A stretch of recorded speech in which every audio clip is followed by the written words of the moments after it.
Alhamdulillah wassalatu wassalamu ala Rasulillah wa ala alihi wa sahbihi wa man wala wa ba'd. Assalamualaikum warahmatullahi taala wabarakatuh.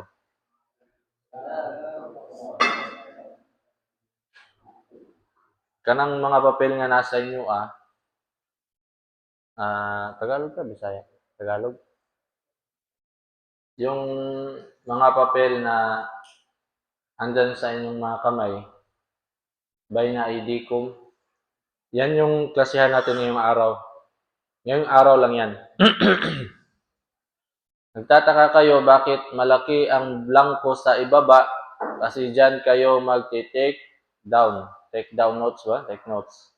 Mag-take notes. No? So yung mga kailangan nyo ng ballpen. Kailangan nyo ng ballpen para maisulat. Kasi yung kaalaman, kailangan siyang masulat. Kailangan nating isulat. Hindi kumbaga, ang kaalaman, hindi sapat na papakinggan mo lang at hindi mo siya isusulat. Halimbawa, kukuha ka ng manok, kukunin mo lang siya, tapos hindi mo tataliin, ilagay mo lang din sa, kumbaga, huliin mo lang, tapos hindi mo tataliin. Papakawalan mo lang din kaagad. Parang ganon, no? So, kailangan natin isulat upang ating tumatak sa ating isipan, tumatak sa ating puso't isip at matagal itong mawala, no? Inshallah, kung i-apply natin ito, hindi siya mawawala. Inshallah subhanahu wa ta'ala. So, alhamdulillah, ang ating pag-aaralan ngayon ay hadith. Hadith, ang ibig sabihin ng hadith ay ang salita ni Propeta Muhammad sallallahu alaihi wasallam. Ang kanyang mga sinasabi, ang kanyang mga salita. Yun. So, ang hadith na ating pag-aaralan ay tungkol sa buwan ng Ramadan, tungkol sa pag-fasting at ang kitab o ang libro na ating gagamitin ay ang kanyang pangalan ay Umdatul Ahkam. Umdatul Ahkam. At ang mga hadith na nasa loob ng libro na ito ay mula kay Imam Bukhari at Imam Muslim. Sahihain, no? Muttafaqun alayhi lahat, no? Kay Imam Bukhari at Imam Muslim. At inshallah subhanahu wa ta'ala, ang libro na ito ay authentic. Kumbaga, mapagkakatiwalaan talaga kasi si Imam Bukhari at Imam Muslim, hindi sila kukuha ng mahinang hadith. Kumbaga, mahinang hadith na, kumbaga, sila ay sigurista sa pagkuha ng hadith mula kay Propeta Muhammad sallallahu alaihi wasallam. Kasi yung iba, yung mga, halimbawa, yung mga taong sinungaling, no? Sila ay makakuha ng hadith kay Propeta Muhammad, pero sila ay kilala na sinungaling kahit na yung hadith na kanilang dinadala ay tama, pero ang kanilang pagkakakinlanlan ay sila ay sinungaling, hindi pa rin kukunin to ni Imam Bukhari at ni Imam Muslim. Kahit na ito pa ay sahih. Basta ikaw na tao na nagdadala ng hadith na ito ay kilalang hindi mapagkakatiwalaan, hindi niya ito kukunin. Ibig sabihin, sigurista siya sa lahat. So itong mga hadith na ating kukunin sa loob ng buwan ng Ramadan, ito ay authentic lahat at mapagkakatiwalaan. So inshallah subhanahu wa ta'ala, tayo ay magsisimula sa unang hadith na ating kukunin.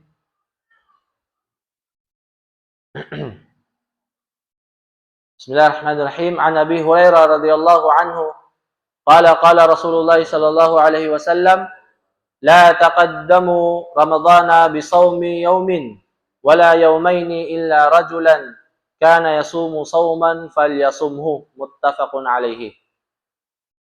At ang ibig sabihin nito, andyan sa inyong mga papel na ang hadith na mula kay Abu Hurairah radhiyallahu anhu, sa mga kasamahan ni Propeta Muhammad sallallahu alaihi wasallam. Siya ay nagsabi na si Propeta Muhammad sallallahu alaihi wasallam ay nagsabi, la taqaddamu, wag ninyong paunahan ang Ramadan, wag ninyong paunahan ang Ramadan bisawmi yawmin wala yawmayni.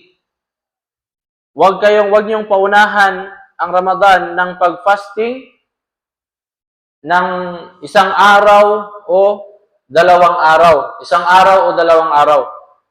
So, ibig sabihin, sa hindi pa pumasok ang Ramadan, halimbawa ngayon pumasok na ang Ramadan, ngayon ang unang fasting. So, before, kumbaga, bago pa pumasok ang Ramadan na ito, isa o dalawang araw, bawal kang mag-fasting. Bawal kang mag-fasting dahil ito ay sinabi ni Propeta Muhammad sallallahu alaihi wasallam, illa rajulan, maliban na lang sa isang tao na palagi siyang nagfa-fasting. Palagi siyang nagfa-fasting. Kumbaga, anad na siya, kumbaga sanay na siya o palagi siyang nagfa-fasting kahit hindi buwan ng Ramadan. Sa isang buwan, magfa-fasting siya ng mga 10 araw, ganon. So kahit na palapit na ang Ramadan, papasok na ang Ramadan, siya ay kumbaga pwedeng mag-fasting. Halimbawa, sama sa katulad ng fasting ni Propeta Dawud, no? Ni Propeta Dawud. Siya ay magfa-fasting ng isang araw at magbe-break ng fasting ng isang araw. Kumbaga, alternate ang kanyang pag-fasting. Fasting siya ngayon, bukas, hindi siya fasting. Sa susunod na araw, fasting na naman siya, at pagkatapos nun, i-break na naman ang kanyang fasting. Sa loob ng isang taon. Ibig sabihin, kalahating taon siya ay, kumbaga, pinafastingan niya ang kalahating taon. So, kapag ganun ang isang tao, kahit na papalapit na ang buwan ng Ramadan, kumbaga isang araw na lang o dalawang araw na lang papalapit na ang buwan ng Ramadan, pwede siyang mag-fasting ng sunnah. Sunnah ito tawag. At ito ang paliwanag. No? Kitab as-siyam. As-siyamu lughatan huwa al-imsaku 'anil kalam. Wa minhu qawluhu jalla wa 'ala 'an Maryam, inni nadartu lirrahmani sawma falan ukallima al-yawma insiya. Ang fasting, ang tinatawag na fasting o ang tinatawag na saum o siyam, ang kanyang ibig sabihin sa lingwahe, lugatan, al-imsaku anil kalam, ang pagpigil sa pagsalita. Ang pagpigil sa salita. Kumbaga, huwag kang magsalita, tahimik ka lang. Katulad ng sinabi ni Allah subhanahu wa ta'ala, ito ay sinabi ng ina ni Jesus na si Maria, kanyang sinabi, inni nadartu lirrahmani sawma falan ukallima al-yawma insiya. Ako ay sumusumpa kay Allah na hindi ako magsasalita. Hindi ako magsasalita. Nung siya ay umuwi sa kanila, ito ay story ng kanyang pag-uwi, na bitbit niya na si Jesus na sanggol. Bitbit niya si Jesus na isang sanggol pa lang, at kilala nila na si Maria na walang asawa. Walang asawang lalaki. Kaya kanilang pinagsalitaan ng masama na ito daw ay maruming babae, ganyan, ganito. Kaya ang sinabi ni Maria, inni nadartu lirrahmani sawma. Ako ay nanunumpa kay Allah na hindi ako magsasalita. Ako ay tahimik lang. At, kumbaga, pinabayaan niya si Jesus na magsabi, pa-asharat ilay. Kumbaga, tinuro niya si Jesus na siya yung magsasalita. No? Siya yung magsasalita at yun ay mahabang istorya. So, ang Psalm,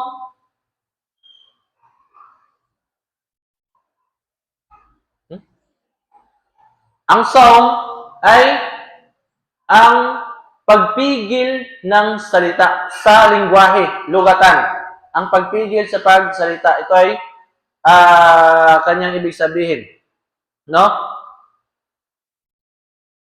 Pero sa reliyong Islam, kumbaga sa reliyong Islam, ang ibig sabihin ng saum ay ang pagpigil sa pagkain at pag-inom mula sa umaga hanggang sa lumubog ang araw. Pagpigil sa pagkain at pag-inom, no? Mula sa pagsilang ng araw. Halimbawa sa Fajar, pag pumasok na ang Fajar, hindi na pwedeng kumain ang isang tao. Hindi na pwedeng kumain ang isang tao. Kahit kunting tubig lang, kahit kunting kanin lang, hindi pwede. Hindi katulad ng mga ibang relihiyon, sila ay nagpa-fasting, pero kumakain sila ng binignit. Anong tawag binignit? Sago. Tama ba? So, ganun. So, sa ating binignit, kumakain sila. Fasting lang sila sa kanin, fasting lang sila sa karne. So, sa atin hindi. Makarne man yan, kahit ano man yan. Basta, pagkain siya at inumin, tayo ay ating pipigilan ito. Pipigilan natin. Huwag tayong kumain at huwag tayong uminom hanggang sa lumubog ang araw.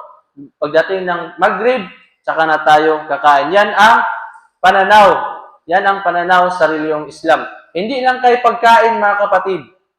Hindi lang sa pagkain at pag-inom, bagkos kasali na rin dito ang pagsabi ng mga masasamang mga salita, no? Pagsabi ng mga masasamang salita, paggawa ng mga masasamang mga gawain dahil nakakasira din ito sa pag-fasting, no? Sabi ni Propeta Muhammad sallallahu alaihi wasallam, "Man lam yada' qawla zur wal 'amala bihi, falaysa lillahi haja ay yada'a ta'amahu wa syarabah," kama qala sallallahu alaihi wasallam. Sinabi ni Propeta Muhammad na sino man ang hindi niya iwanan ang pagsalita ng masama, ang paggawa ng masama sa buwan ng Ramadan, no? Hindi kailangan ni Allah Subhanahu wa Ta'ala ang kanyang pagpigil o ang kanyang pag-iwan sa pagkain at pag-inom. Kumbaga, useless lang ang kanyang pagpigil na hindi siya kumain at hindi siya uminom, pero gumagawa pa rin siya ng kasamaan, nagsasalita pa rin siya ng masama, nakikinig pa rin siya ng mga masasama na kasalanan, no? Useless lang ang kanyang pag-fasting. Kaya, yung pagpigil dito, hindi lang sa pagkain at pag-inom, kumbaga, pati na rin yung paggawa ng mga kasamaan. Kahit anong bagay pa yan na, kumbaga, makakuha ka ng kasalanan mula kay Allah subhanahu wa ta'ala, kailangan mo rin itong pigilan upang hindi masayang ang iyong pag-fasting. Ang iyong pag-fasting sa loob ng buwan ng Ramadan. Kasi alam naman natin na ang buwan na ito ay mabiyaya, no? So, malaking kalugian sa atin na hindi natin makuha ang biyaya na dala-dala ng Ramadan. Kailangan nating makuha ito, no? Kailangan nating madala ito dahil ito ang pinakamalaki na biyaya or kumbaga malaking balita mula kay Allah Subhanahu wa Ta'ala. So, mga kapatid, as-siyam qisman. Ang fasting, ito na yung fasting na pang-Islamikong pananaw. Ang fasting na pang-Islamikong pananaw, una, dalawa, qisman. Dalawa siya. Una, fardun. Pangalawa, naflun. Kumbaga, ito ay sunnah. Una, fardun. Kabilang sa mga obligado. Ang ibig sabihin ng fard ay obligado o wajib. Kabilang sa mga wajib na fasting, ang buwan ng Ramadan. So ngayon, ito ay inobligahan ni Allah Subhanahu wa Ta'ala sa lahat ng mga may kayang Muslim. May kaya, no? Ibig sabihin, yung bata na hindi pa kaya mag-fasting, hindi pwedeng mag-fasting. Yung mga matatanda na may mga sakit, hindi na pwedeng fasting. Pero katulad ng nakuha natin mula kay Sheikh Rashid Nantiza na yung mga taong hindi pwedeng mag-fasting at yung mga taong pwedeng mag-fasting, no? At kabilang sa mga obligado na fasting ay yung mga kafara o yung mga kabayaran. Yung mga kabayaran, halimbawa, ang kafaratul zahar, kafaratul zihar, yung sinabi ni Allah Subhanahu wa Ta'ala sa banal na Quran na yung sa surah Mujadala na may isang lalaki na kumbaga sinabihan niya ang kanyang asawa na ikaw ay parang aking ina. Ikaw ay aking parang ina. Parang aking ina. Halimbawa, ang yung ina, so siyempre, hindi mo yan siya pwedeng gawin kung ano yung pwede mong gawin sa iyong asawa. Di ba? Pero sinabihan niya ang kanyang asawa na ikaw ay parang aking ina. So yun ay tinatawag na zihar. Yun ay tinatawag na zihar at ang parusa o ang kabayaran na makukuha ng isang lalaki para patawarin siya ni Allah Subhanahu wa Ta'ala ay ang una ay ang pagpalaya ng alipin. Pagpalaya ng alipin. Yun kanyang unang bayaran. Kumbaga, unang option na kanyang gawin upang siya ay, kumbaga, mapatawarin niya Allah Subhanahu wa Ta'ala, magpalaya ng alipin. At ang pangalawa, kung hindi niya kaya yon, ay mag-fasting siya ng 2 buwan na tuloy-tuloy. Tuloy-tuloy. Kung hindi niya kayang magpalaya ng alipin dahil sa ating panahon ngayon ay wala namang alipin, no? So, ang pangalawang option, ang second option ay mag-fasting siya ng 2 buwan na tuloy-tuloy. Mag-fasting siya ng buwan na tuloy-tuloy at ito ay obligado para sa kanya. Upang siya ay, kumbaga, mabayaran niya ang kanyang kasalanan. Upang mabayaran niya ang kanyang kasalanan, obligado na mag-fasting siya ng tuloy-tuloy na 2 buwan. Na 2 buwan. At nung natapos na niya ang unang buwan at nakapag-break siya ng fasting, babalik ulit siya. Babalik ulit siya, back to zero na naman. No, kailangan talaga tuloy-tuloy. Kailangan talaga tuloy-tuloy. At kung hindi naman niya kaya yung pag-fasting na ganon, no, magpakain na lang siya ng 60 na tao. 60 na katao. Yun. Pero ang ibig sabihin natin dito, yung obligado na fasting, yung kabayaran.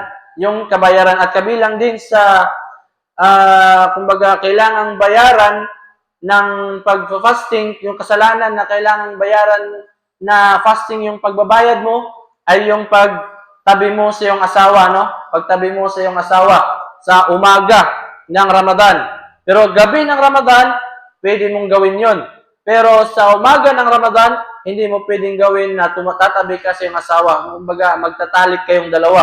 Ang kabayaran nun, na kailangan mong bayaran, ay katulad din ng nabanggit natin kanina. Mag-alipin ng, magpalaya ng alipin, o mag-fasting ng 2 buwan tuloy-tuloy, o di kaya ay magpakain ng 60 na katao. So, kailangan, obligado niya yung bayaran. At ang kasalanan, kabilang din sa mga, kumbaga, kasalanan na kailangang bayaran sa pamamagitan ng pag-fasting, sa pamamagitan ng pag-fasting, ay, kumbaga, kabilang sa mga kasalanan na kailangang bayaran sa pamamagitan ng pag-fasting, kung ikaw ay makapatay ng tao na hindi mo sinasadya. Halimbawa, ikaw ay nakasagasa ng tao at siya ay namatay. Hindi mo sinadya. No? ومثل هذا كفارة القتل إذا عجز عن العتق وكفارة الوطأ في رمضان إذا عجز عن العتق يكون عليه الصيام إن استطاع. No?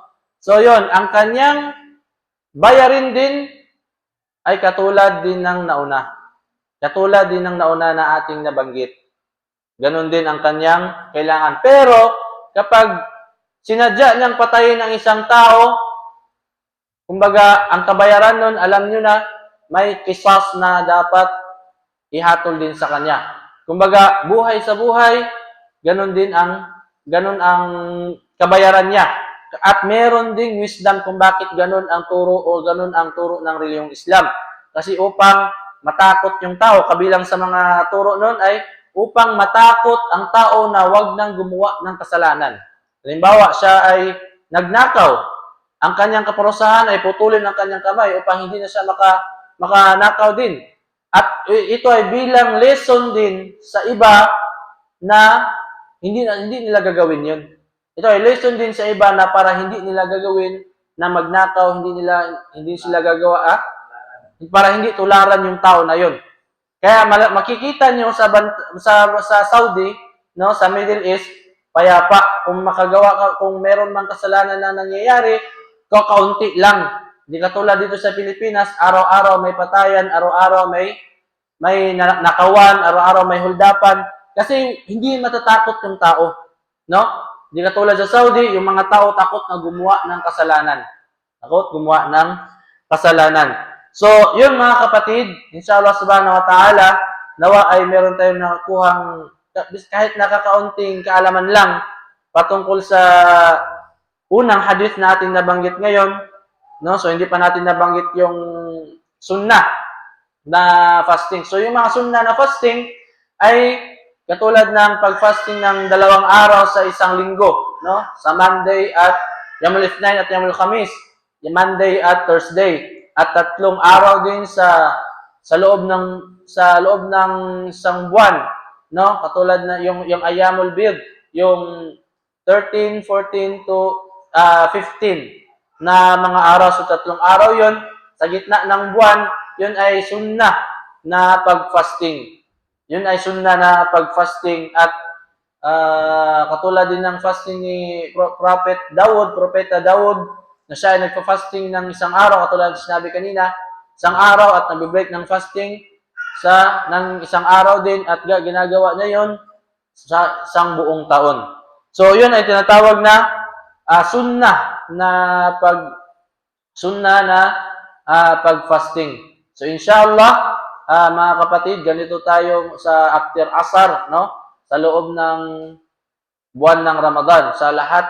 Kumbaga, whole month of Ramadan, after asar, meron tayong ganito, inshallah. Isang hadith lang yung kukunin natin para hindi tayo makakuha ng malaking oras sa inyo kung meron pa man tayong gagawin na iba. So, inshallah, at pinaka-importante dito ay meron tayong nakuhang kaalaman na kahit konti lang, at i-apply natin ito sa ating sarili, no? So, ang ating nakuha na kumbaga, tanungin ko kayo. Inshallah, tatanungin ko kayo